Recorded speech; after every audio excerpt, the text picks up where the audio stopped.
Assalamualaikum, selamat jumpa lagi. Jadi hari ini kita akan tengok bahagian seterusnya dalam bab 1, iaitu bagaimana menukar suatu nombor kepada nombor dalam bentuk indeks. Maksudnya sekarang kita dapat nombor contohnya 64. Kemudian kita disuruh atau diminta menukar nombor tu dalam bentuk indeks. Maksudnya dia akan bagi asas kita apa, sama ada 2 ke, 4 ke, 6 ke, 8 ke, apa-apa nombor lah.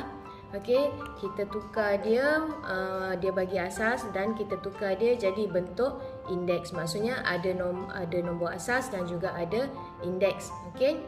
So jom. Kita sambung dengan tajuk indeks. Jadi bahagian seterusnya ialah macam mana menukar suatu nombor kepada nombor dalam bentuk indeks. Jadi kita dah tengok hari tu, kalau kita ada 4 darab 4 darab 4 sama dengan 4 kuasa 1, 2, 3. 4 kuasa 3. So ini kita panggil asas dia, yang ini kita panggil indeks dia, atau secara umumnya kita tulis sebagai A kuasa M. A ni adalah asas dia, M ni adalah indeks. So ni ulangan je lah, right? So sekarang kalau contohlah, kalau kita diberi suatu nombor, contohlah 64. Lepas tu dia suruh kita tukar kepada asas 2, asas 4, asas 8 atau mana-mana nombor sahaja yang sesuai. Macam mana nak tukar nombor-nombor ni? Macam mana nak tukar dia jadi bentuk yang ini? Itu yang akan kita tengok hari ni. Untuk tukar ni dia ada 2 kaedah. Kaedah yang pertama ialah kaedah pembahagian berulang. Pembahagian berulang. Satu lagi ialah kaedah pendaraban berulang. Pendaraban berulang. Mana-mana ni, walaupun pembahagian ke, pendaraban ke, kemahiran utama yang kamu kena ada ialah sifir. Jadi sebab itulah penting untuk kamu hafal sifir. Sebenarnya pembahagian berulang ni kamu dah pernah belajar dalam tajuk tingkatan 1 dulu. Tingkatan 1 dalam bahagian GSTK, FSTB. Benda ni kamu dah pakai dulu. Jadi hari ni kita akan ulang kaji balik sikit je, right? Tengok contoh 2. Tuliskan 64 dalam bentuk indeks dengan menggunakan asas 2, asas 4 dan asas 8. So dalam contoh ni dia bagi siap-siap dah. Asas apa yang kamu kena pakai? Asas apa yang kamu kena pakai? 2, 4 dan 8. So kaedah pembahagian berulang. Senang aja. So mula-mula sebab dia suruh cari untuk asas 2, kita cari asas 2 dulu. So yang pertama, kalau kita nak asas 2. So nak asas 2, mula sekali macam yang kamu belajar dulu, kita mulakan dengan 64. Benda yang kita nak lah. Nombor yang diberi kepada kita 64. Right? So untuk kaedah pembahagian, pembahagian, kamu ingat balik dulu kamu belajar ni. Ingat balik kan?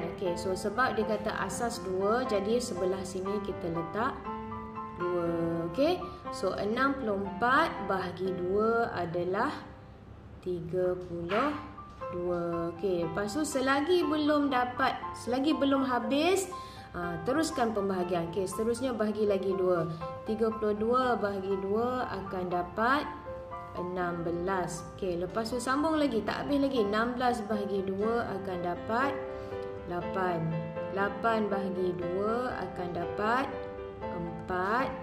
4 bahagi 2 akan dapat 2. 2 bahagi lagi 2 akan dapat 2 bahagi 2 akan dapat 1. Okey. So akhir sekali mesti dapat 1. Selagi belum dapat 1, jangan berhenti. Maksudnya belum habislah. Okey, jadi jawapan akhir kamu ialah 64 sama dengan 2. Kamu kira sini. Okey, 2 ada berapa? 1, 2, 3, 4, 5, 6. 2 kuasa 6. Okey. Itu untuk asas 2. So next, untuk asas, okey, untuk asas 4 sama juga. So mulakan dengan 64. 64 sebab dia nak asas 4, jadi yang ni kita letak 4. 64 bahagi 4 akan dapat 16. Okey.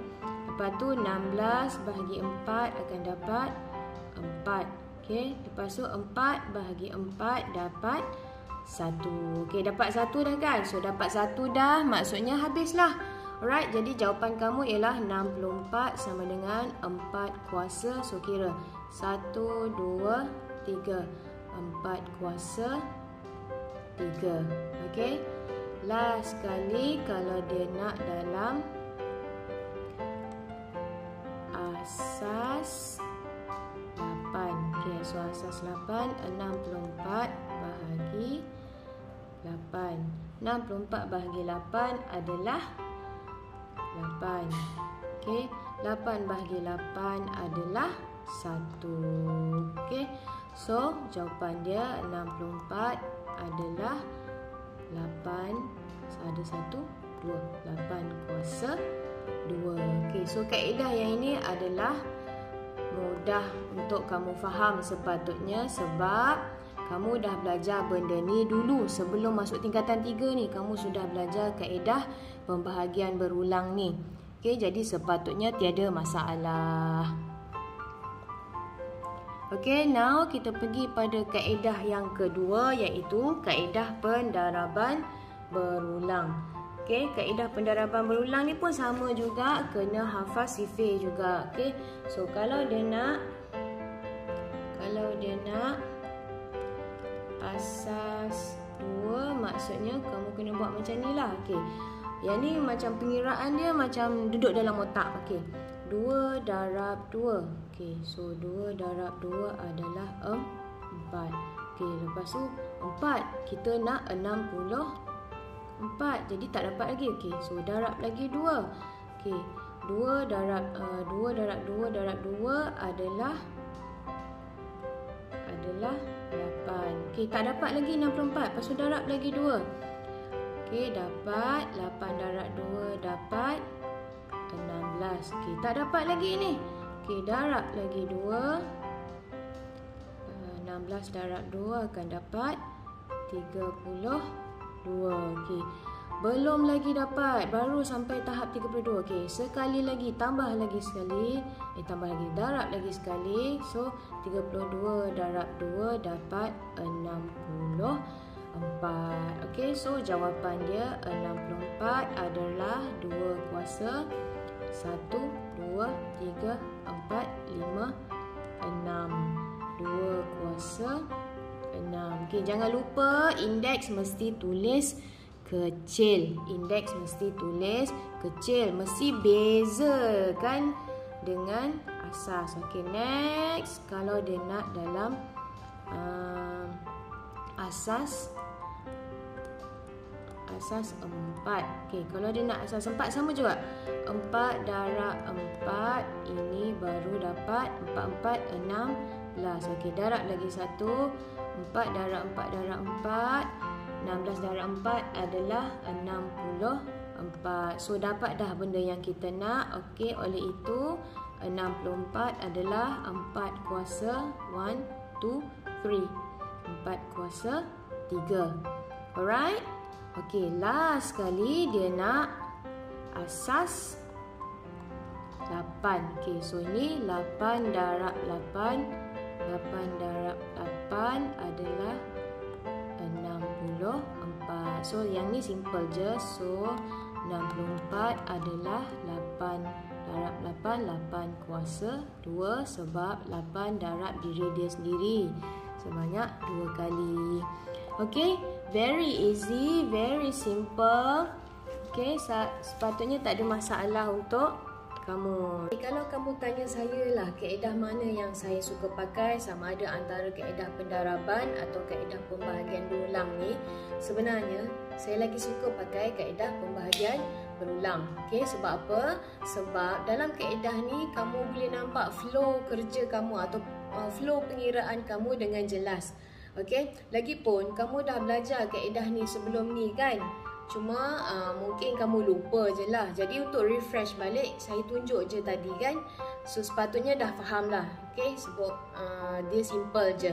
Okay, now kita sambung kepada contoh 3 lah. Sebenarnya contoh 3 ni sama je dengan yang tadi, tapi sebab dia dalam bentuk pecahan, jadi mungkin ada yang rasa macam susah sikit lah, walaupun sebenarnya benda yang sama. Okay, so jom kita tengok contoh yang ketiga.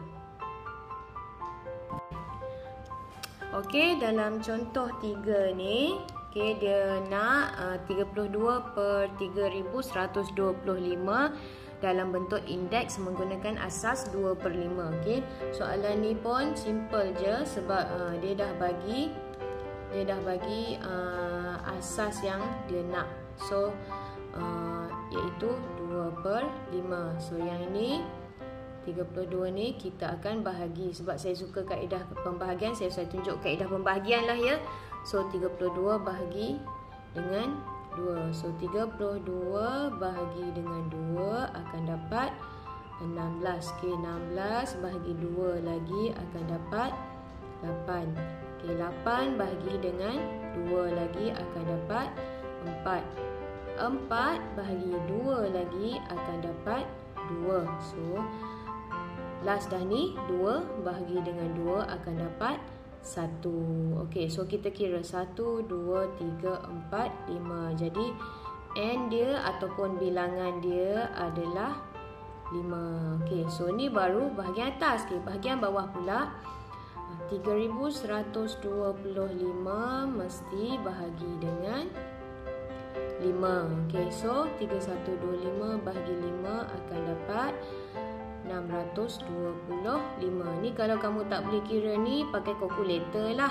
Okey, kalau boleh pakai manual lagi bagus. Okey, so then 625 bahagi 5 akan dapat 125. Okey, 125 bahagi lagi 5 akan dapat 25. Belum habis lagi, 25 bahagi dengan 5 akan dapat 5. Okey, 5 bahagi 5 akan dapat 1. Barulah habis. Okey, so now kita kira 1, 2, 3, 4, 5. Okey, so secara logik dia, yang ini pun N dia mestilah 5. Kalau nombor ni dengan nombor ni tak sama, maksudnya mungkin kamu ada buat silap kat mana-mana, jadi kamu kena semak balik. Okey, jadi oleh itu jawapan akhir dia 32 per dengan 3125 sama dengan 2/5. Okey, saya bagi tahu dah, kalau pecahan tolong letakkan dia dalam kurungan. 2/5 kuasa berapa tadi? Kuasa 5. Okey, ni saya nak tegur juga ni, indeks ni tolong tulis kecil lagi daripada pecahan. Okey, ada beberapa orang yang dah buat kesalahan yang sama yang saya tegur sebelum ni. Okey, so ini jawapan akhir dia 2/5 kuasa 5. Okey, now so, kalau ada masalah tolong tanya, jangan duduk senyap sorang-sorang diri. Okey, nanti boleh jadi gila. Okey, so now kita pergi pada bahagian latihan. Okey, saya nak kamu buat latihan uji minda 1.1b. Buat semualah. Okey, buat semualah. Okey, sebabnya bukan banyak pun, ada 6 soalan je. Okey, 6 soalan je. So ni dia bagi siap-siap dekat kamu. nombor dia. Lepas tu ni asas 3, yang ni nak asas 5. Okey, yang ni mungkin kamu akan rasa mencabar sikit. Tapi tak apa, cuba dulu. Kalau ada masalah, tolong bagi tahu saya. So, buat latihan. Kalau ada masalah, boleh personal message saya. Okey, kalau ada apa lagi yang kamu rasa kamu tak faham, kamu nak saya terangkan, bagi tahu cepat-cepat. Okey. So, tak ada guna simpan seorang-seorang. Boleh sewel. Alright? So, jumpa lagi nanti. Okey. Jangan lupa buat latihan. Jangan lupa buat latihan online juga, iaitu mudah je, semata-mata hanya untuk uji balik minda kamu. Tambah tolak darab bahagi je pun. Okay, tak ada masalah sepatutnya. So, jumpa lagi nanti. Bye. Assalamualaikum.